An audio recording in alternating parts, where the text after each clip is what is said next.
இன்றைக்கி நம்ம பார்க்க போகிற வீடியோவில் ட்ரீம்7 பற்றி தான் பார்க்க போகிறோம். வீடியோ உள்ளே போகிறதுக்கு முன்னாடி சேனலை லைக் பண்ணி சப்ஸ்கிரைப் பண்ணுங்கள் மக்களே.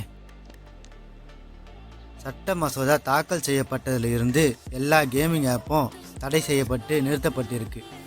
இந்த சட்ட மசோதா இயற்றப்பட்டதிலிருந்து கேமிங் ஆப் எல்லாம் நீதிமன்றத்தை நாட முன் வந்து கோர்ட்டில் கேஸ் போயிட்டு இருக்கு.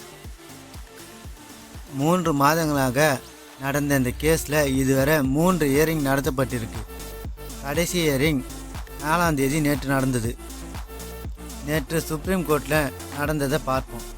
முதல்ல ஃபேண்டசி ஆப் என்ன சொன்னாங்கன்னா, நாங்கள் 3 காலமாக தடையில் இருக்கோம். எங்களுடைய பிஸ்னஸ் முழுமையாக பாதிக்கப்பட்டிருக்கு. பல லட்சம் பேரோட வாழ்வாதாரம் பாதிக்கப்பட்டிருக்கு. இதற்கு ஹியரிங்கை தள்ளி போடாமல் எவ்வளோ சீக்கிரம் தீர்ப்பு வருமோ விரைவாக தீர்ப்பு வேணும்னு ஃபேண்டசி ஆப்பிலிருந்து கோரிக்கை வச்சுருக்காங்க. அதற்கு அரசாங்கம் என்ன பதில் சொன்னாங்கன்னா, நாங்கள் அதை முழுமையாக சட்டமாக கொண்டு வரலை.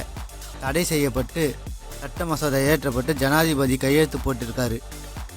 இது முழுமையாக சட்டம் இயக்கப்படவில்லை. இது சட்டமாக்கப்படும் வரை நீங்கள் எப்படி நடத்த விரும்புகிறீர்களோ அப்படி நடத்தி கொள்ளலாம் என அரசாங்க பக்கம் சொல்லியிருக்காங்க. ஒருவேளை சட்டமாக்கப்பட்டால் நீங்கள் முழுமையாக கைவிட வேண்டியிருக்கும். இதோட அடுத்த ஹியரிங் தேதிக்கு 26ஆம் தேதிக்கு தள்ளி வச்சிருக்காங்க.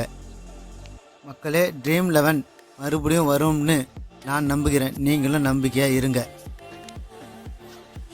மக்களே. ஃபேண்டசி ஆப் மறுபடியும் வந்தாலும் அளவோடு விளையாடுங்க.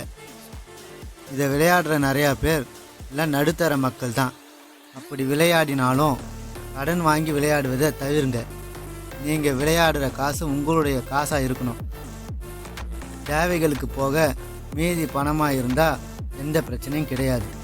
சில சமயங்களில் நம்ம 2 டீம் போட்டிருப்போம், அன்றைக்கி பெரிய அமௌண்ட் அடிக்கும்.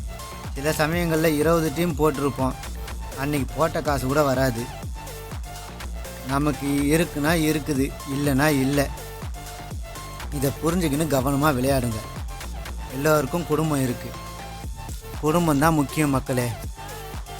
அடுத்த ஹியரிங் வர வரையும் காத்திருப்போம்.